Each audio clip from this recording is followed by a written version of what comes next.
Turning now to your top stories at 7:03, Fort Dodge police say a man who shot and killed another man was acting in self-defense. Just before 2 p.m. last Friday, police were called to reports of a man who had been shot. Officers found 45-year-old Thomas Ahrens with a gunshot wound. He later died at the hospital. A second man was found on scene and detained after being identified as the shooter. Police say they've since learned Ahrens was attacking the other man. Authorities say the man tried to retreat, but the altercation entered into his home and he fired one shot at Ahrens. Right now, no charges have been filed. Newton police are looking for who's responsible for a swatting incident yesterday morning. Police say that they got a report of someone being held hostage at a home on North 8th Avenue East, and the caller said that explosives were on site. Well, officers, State Patrol, and Jasper County deputies showed up. They set up a tactical perimeter around the house before determining that it was a false report. You know, swatting is a Class D felony. That carries up to 5 years in prison. So make sure to call police if you know who did it. New this morning here at 7:04, a 14-year-old from Grimes is dead after drowning in South Dakota. Now, here's what we know about this. Officials say that they responded Tuesday morning to a report of a drowning at Hippie Hole. Officials say that while this is a well-known but difficult to access spot for swimming. Now, an investigation found the teen slipped on a rock and fell into the water while with an Iowa church group that was visiting. The investigation did not specify any suspicious circumstances into the teen's drowning. This morning, a Polk County judge is saying an objection panel made the right call. The Libertarian governor and lieutenant governor candidates will remain off the ballot in November. The lawsuit is centered on an interaction that Lieutenant Governor candidate Jules Cutler claims she had with a Secretary of State staffer. She apparently tried to submit a completed affidavit to the office. Cutler says the election support specialist allegedly declined to accept it or notarize it, telling Cutler that the affidavit wasn't needed. The Polk County judge ruled that there is substantial evidence supporting the panel's findings that the staffer actually never refused that affidavit. The Democrats and Republicans don't want competition. Now, we've seen these challenges previously. Honestly, every race that I've been a party to, above city councils and whatnot, have seen objections and challenges. The governor candidate says his team is weighing whether to appeal the judge's decision and take it to the Iowa Supreme Court. Another option could be nomination by convention, where the Libertarian Party selects the nominees. Former President Barack Obama is now endorsing Democrat Josh Turek in Iowa's high-profile U.S. Senate race. Turek is looking to flip the Republican-held seat that's currently held by Senator Joni Ernst. Turek is now facing current Republican U.S. Representative Ashley Hinson, who is endorsed by President Trump. Now, the Hinson campaign offered a response to Obama's endorsement of Turek.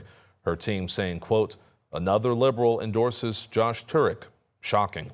President Donald Trump is urging the U.S. Supreme Court to once again step into his legal battle against writer E. Jean Carroll. Trump made an appeal to overturn the $83.3 million verdict against him in a defamation case involving Carroll. The president's lawyers argue that he is immune from the litigation. The High Court recently declined to take up a separate case where he was found to have sexually abused and defamed Carroll.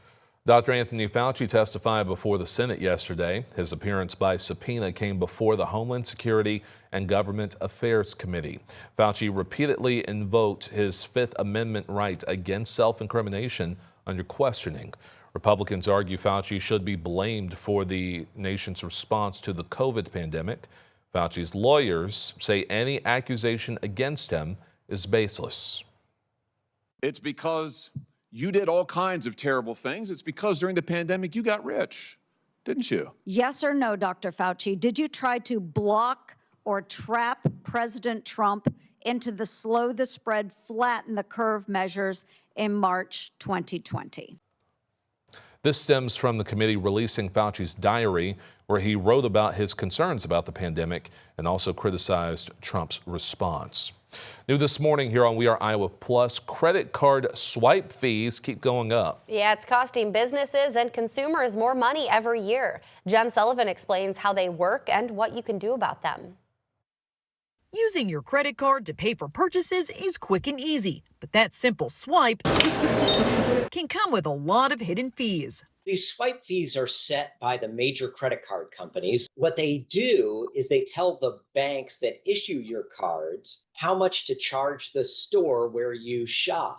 Doug Cantor with the National Association of Convenience Stores says it's the credit card companies charging merchants these processing fees, which can range anywhere from 1.5% to as much as 4%. Those fees have grown out of control. Credit card companies make billions of dollars a year charging these fees. Last year, U.S. businesses paid nearly $200 billion in credit and debit card fees. And merchants are often forced to pass that cost on to consumers, according to the Merchants Payment Coalition. The average U.S. household paid roughly $1,200 more because of such fees last year. Consumers are completely in the dark and don't have any way to say, gee, that fee seems like too much, or I'd rather make a different choice. The swipe fees for a debit card are less than a credit card, but retailers and restaurants are still forced to pay a processing fee. Some merchants will offer discounts to consumers who pay cash. For Consumer Watch, I'm Jen Sullivan.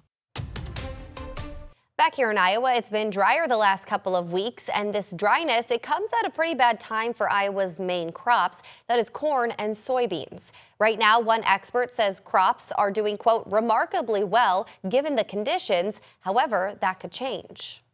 There's parts of Iowa that are significantly drier than we are here in central Iowa, and you know, there's parts of central Iowa that have been so wet, or at least were so wet in early July, that there's still standing water, right? And it killed a good proportion of some fields out in some areas. Anderson also addressed southern rust, a corn disease discovered early last week. Now, last year, favorable conditions made southern corn rust a big problem. But Anderson says this year's conditions are much less favorable. It's now 7:10, and today kicks off 4 days of the 2026 Hinterland Music Festival. Yeah, a lot of people will be heading over to St. Charles here in about a couple of hours from now. Local 5's Emma Stroner shares what's new about this year's festivities and also how festival leaders are working around the summer heat. Today is day one of the 2026 Hinterland Music Festival. This year, there's 4 days. That's up from the typical 3. Cat's Eye was available on the Thursday, and I wanted to get Cat's Eye. Cat's Eye, one of the most famous groups coming to Iowa this year. But that's not it. There's also Lord, Mumford & Sons, and Cali Uchis. With big names comes big crowds. I think the surrounding communities like Winterset, Indianola, and obviously Des Moines see a lot of tourism dollars that are going into those spaces. I know the hotels get pretty booked in Des Moines. And some of those folks will get a free ticket. It's through Hinterland's Neighborhood Pass. We're in their backyard, right? So we want them to come and see, the magic of Hinterland. It's just a really neat experience to have and to have Hinterland offer us that live here. That includes residents of St. Charles, St. Mary's, Bevington, Truro, Martinsdale, Patterson, New Virginia, and Winterset. Another thing you should know about tickets, you can get a refund if it's over 90 degrees on any of the days. I felt like our industry as a whole needs to do a little bit more to make sure the fan feels like their ticket and their experience is a reciprocal, and they feel comfortable being at the festival. That was established last year after back-to-back days of excessive heat in 2024. Festival producer Sam Summers says there are also multiple ways to cool down while at the festival. We bring in misting stations that are in some of our cooling tents, handing out free water in the barricade, handing out free water in some of our wellness tents, refillable water stations. But if the weather permits and you're ready to head out, Summers says the shuttle program is the best way to get to and from the grounds. We have Windstar shuttles that come from Southridge, run constantly Thursday, Friday, Saturday, Sunday. And they drop you off right across from the festival, easy to get in and out.